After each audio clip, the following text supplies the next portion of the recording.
సంబంధించినటువంటి విషయం పైన జెడ్పీటీసీ స్థానానికి ఎన్నిక జరుగుతున్నప్పటికీ దీనికి చాలా ప్రాధాన్యత అయితే మాత్రం సంతరించుకుంది. రామారావు, ఏంటి సడన్గా మరికొన్ని గంటల్లో పోలింగ్ జరగబోతున్న తరుణంలో హైకోర్టుకు వైసీపీ వెళ్ళడానికి కారణం ఏంటి? వాళ్ళ డిమాండ్ ఏంటి?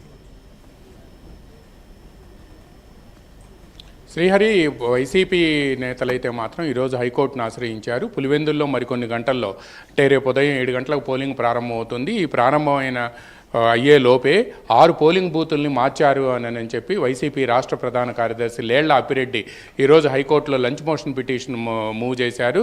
ఈ లంచ్ మోషన్ పిటిషన్లో ఆయన ప్రధానంగా ఈ 6 పోలింగ్ బూతులు మార్చడం వలన వైసీపీ నేతలను, వైసీపీకి సంబంధించిన సానుభూతి పరులైన ఓటర్లను పోలింగ్ బూతులకు రాకుండా అడ్డుకునేందుకే వేరే ప్రాంతాలకు ఈ పోలింగ్ బూతులను మార్చారని చెప్పి అందులో పేర్కొనడంతో పాటు ఇది ఎన్నికల కమిషన్ కనీసం ఎవరి అభిప్రాయాలు తీసుకోకుండా ఈ పోలింగ్ బూతులను మార్చివేసింది అని కూడా అందులో పేర్కొన్నారు. అందువలన రాష్ట్ర హైకోర్టు ఈ విషయంలో తక్షణమే జోక్యం చేసుకొని వెంటనే పోలింగ్ బూతులు గతంలో ఏ స్థానంలో ఉన్నాయో వాటిని యథావిధిగా కంటిన్యూ చేయాలి అని చెప్పి కూడా ఈ సందర్భంగా ఆయన కోరుకున్నారు. అయితే లంచ్ మోషన్ పిటిషన్ హైకోర్టు అనుమతించింది. ఈరోజు మధ్యాహ్నం లంచ్ తర్వాత ఈ లంచ్ మోషన్ పిటిషన్పై కూడా వాదనలు ఇరు వర్గాల వాదనలు వినిపించే అవకాశం ఉంది.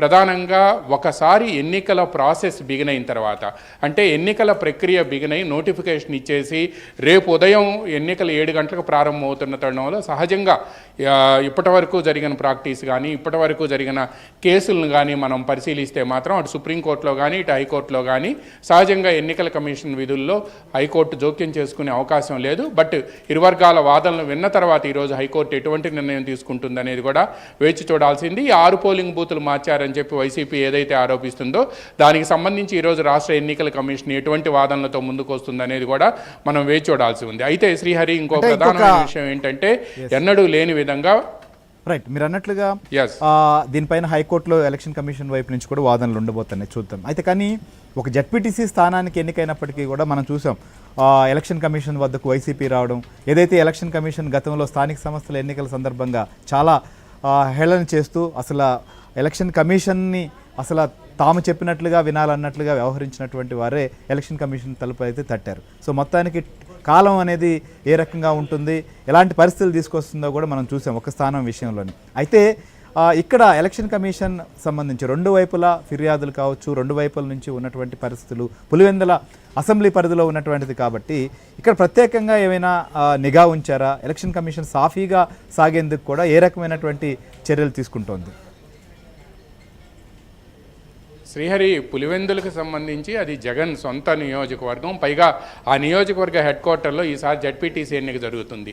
చివరికి అసెంబ్లీ ఎన్నికల్లో ఆయన ఓటు కూడా ఆయన ఎప్పుడు కూడా అడిగిన సందర్భం లేదు. కానీ ఈసారి మాత్రం వైసీపీ అధినేత జగన్మోహన్ రెడ్డి మాత్రం ఆయన వీడియో కాల్స్ చేసి కొంతమంది కీలక నేతలు ఎవరైతే వైసీపీకి సంబంధించిన కీలక నేతలు ఎవరైతే ఉన్నారో వాళ్ళందరినీ ఫోన్ చేసి వీడియో కాల్స్లో తప్పనిసరిగా చేయండి, పార్టీ అభ్యర్థి గెలవాలి అని చెప్పి చెప్పడంతో పాటు ఇది మనకి ప్రతిష్టాత్మకమైన వ్యవహారం అని కూడా ఆయన చెప్పారు అని కూడా వీడియో కాల్స్ చేశారు చాలామందికి. నిన్న బెంగళూరులో ఉన్న జగన్ యలహంక ప్యాలెస్ నుంచి నేరుగా చాలామందికి కూడా వీడియో కాల్స్లో మాట్లాడారు అని కూడా బయట విస్తృతంగా ప్రచారం జరుగుతుంది. వైసీపీ నేతలు కూడా ఈ విషయం చెబుతున్నారు. ఇదే సమయంలో తెలుగుదేశం కూడా ప్రతిష్టాత్మకంగా తీసుకుంది.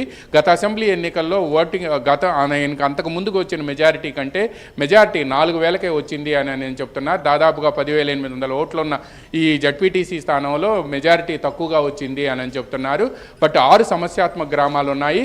కానీ శ్రీహరి, మీరన్నట్టు గతంలో వైసీపీ ప్రభుత్వ హయాంలో 2019, 2020లో జరిగిన స్థానిక సంస్థల ఎన్నికల్లో మనం చూసాం బూత్ క్యాప్చరింగ్తో పాటు అంతకుముందు అసలు నామినేషన్లు కూడా వేయనివ్వకుండా నామినేషన్ పత్రాలను చించివేయటం, పైగా ఎక్కడైతే నామినేషన్ కేంద్రానికి వెళ్తున్నారో వాళ్ళని అడ్డగించడం తెలుగుదేశం పార్టీ నేతల్ని. చిత్తూరు జిల్లాలతో పాటు పల్నాడులో కానీ లేకపోతే చాలా ప్రాంతాల్లో ఇటువంటి సంఘటనలు కోకొల్లలుగా జరిగాయి.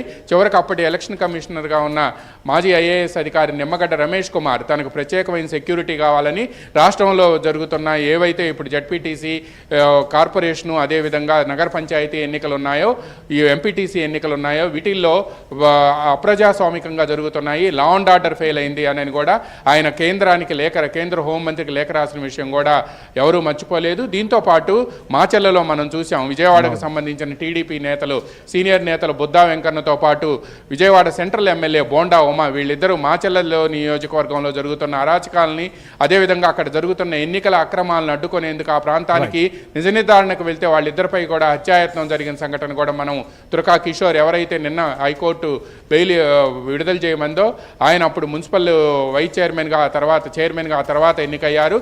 ఆయన పెద్ద కర్ర తీసుకొని ఆయన కారు మీద దాడి చేసిన సంఘటనలు ఈరోజు కూడా ప్రజల కళ్ళ ముందు కనిపిస్తున్నాయి. ఇటువంటి సంఘటనలు ఉన్నప్పటికీ ఈరోజు అది తన వరకు వస్తే తెలిసింది అని కూడా టీడీపీ నేతలు గుర్తు చేస్తున్నారు.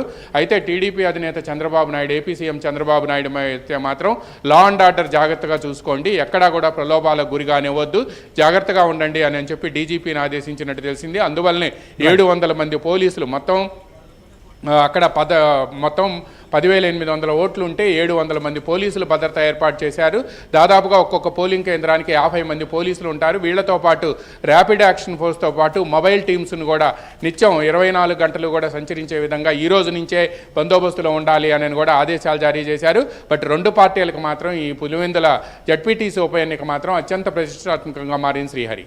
Right, thank you Ramarao, thank you Srinivas. ఇది పులివెందుల్లో గెలుపు జెండా ఎవరిది అనేది ఓటర్లు నిర్ణయిస్తారు. కానీ ఆ లోపు పోలింగ్కి ముందే అక్కడ మాత్రం ఒక టెన్షన్ ప్రతి విషయంలో కూడా ఇలానే కొనసాగుతుంది. మనం ఇక్కడ నామినేషన్ల పర్వం నుంచి చూస్తున్నాం, ప్రచారంలో కావచ్చు. ఇక రేపు పోలింగ్ ఉందనగా ఇవాళ హైకోర్టుకు వెళ్ళి పోలింగ్ స్టేషన్స్ మార్చాలని చెప్పి వైసీపీ లంచ్ మోషన్ పిటిషన్ వేసింది. లంచ్ తర్వాత ఇది విచారణకు రాబోతోంది. ఏం చేయబోతుంది? లాస్ట్ మినిట్లో ఇప్పటికే ఒకవైపు పోలింగ్ సిబ్బంది కూడా అక్కడ వారికి ఇచ్చేటువంటి ఏదైతే ప్రక్రియ నిర్వహించేందుకు అవసరమైనటువంటి అన్నీ కూడా వారికి పంపిణీ చేశారు. వారు ఆయా కేంద్రాలకు కూడా వెళ్ళబోతున్నటువంటి తరుణం ఇది. ఇలాంటి సమయంలో ఇక్కడ మార్పులు ఏమైనా ఉండబోతున్నాయా, లేకపోతే యథావిధిగా నిర్వహించబోతున్నారా అనేది కూడా మనకు తేలబోతోంది. మొత్తానికి పులివెందుల ఉప ఎన్నిక, జెడ్పీటీసీ ఉప ఎన్నిక సందర్భంగా రాష్ట్ర ఎలక్షన్ కమిషన్ కానీ ఎలక్షన్ కమిషన్కు ఉన్నటువంటి అధికారాలు కానీ ఏంటి అనేది కూడా వైసీపీకి ఇప్పుడు బోధపడింది. కాలం చాలా బలమైంది. ఖచ్చితంగా తాము గతంలో చాలా తక్కువ చేసి చూసి లేదా అప్పుడున్నటువంటి ఎలక్షన్ కమిషన్ కూడా లెక్క చేయకుండా ముప్పు తిప్పలు పెట్టినటువంటి వ్యవహారాలు ఇప్పుడు గుర్తు చేసుకునేటువంటి పరిస్థితి వస్తుంది. ఎందుకంటే పులివెందుల ఉప ఎన్నిక వస్తే, పులివెందుల జెడ్పీటీసీ ఉప ఎన్నిక వస్తే తమ కంచుకోటలో ఎక్కడ బీట్లు వారుతాయి అనేటువంటి వ్యవహారంతో ఇప్పుడు అక్కడికి వెళ్ళి మొరపెట్టుకుంటున్నటువంటి పరిస్థితి. సో మొత్తానికి ఇవన్నీ ఒకవైపు జరుగుతున్నప్పటికీ పులివెందుల ఓటర్లు ఎవరి వైపు మొగ్గు చూపుతారు, ఎలా ఉండబోతోంది అనేది మాత్రం రేపు పోలింగ్ తర్వాతే అర్థమయ్యేటువంటి పరిస్థితులు మాత్రం కొనసాగుతున్నాయి. అప్డేట్స్ కొనసాగుతూనే ఉంటే స్టేట్ టు ఏబిఎన్.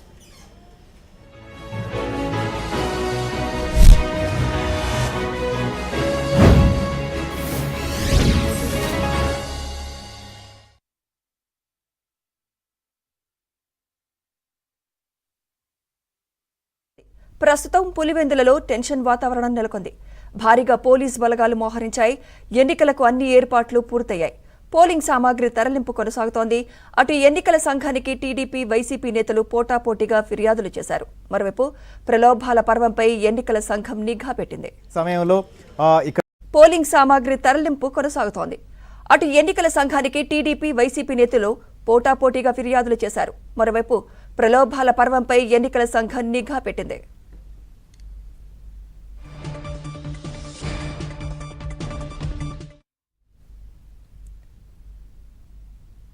ఇదే అంశంపై మరింత సమాచారం ఇన్పుట్ ఇన్ఛార్జ్ శ్రీహరి అందిస్తారు. శ్రీహరి, మరి రేపు పోలింగ్ జరగనున్న నేపథ్యంలో అక్కడ అన్ని సమస్యాత్మక గ్రామాలే, మరి పోలీస్ భద్రత ఏ విధంగా ఉందంటారు శ్రీహరి?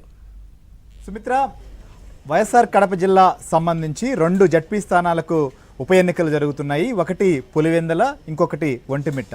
అయితే పులివెందుల అసెంబ్లీ స్థానంలో ఉన్నటువంటి స్థానానికి జరుగుతున్న ఉప ఎన్నిక కాబట్టి పులివెందుల సంబంధించిన అంశం పైన ప్రస్తుతం రాజకీయంగా కూడా చాలా ఆసక్తిగా మారింది. నిన్నటి వరకు పోటాపోటీగా ప్రచార కార్యక్రమం కొనసాగింది. నువ్వా నేనా అన్నట్లుగా ఈసారి వైసీపీ అలానే తెలుగుదేశం మధ్య అక్కడ పోటీ నెలకొంది. ప్రధానంగా చూసినప్పుడు ఇప్పటి వరకు ఏదైతే స్థానిక సంస్థల ఎన్నికలు వచ్చినప్పుడు పులివెందుల నియోజకవర్గంలో ప్రత్యర్థులు అన్ని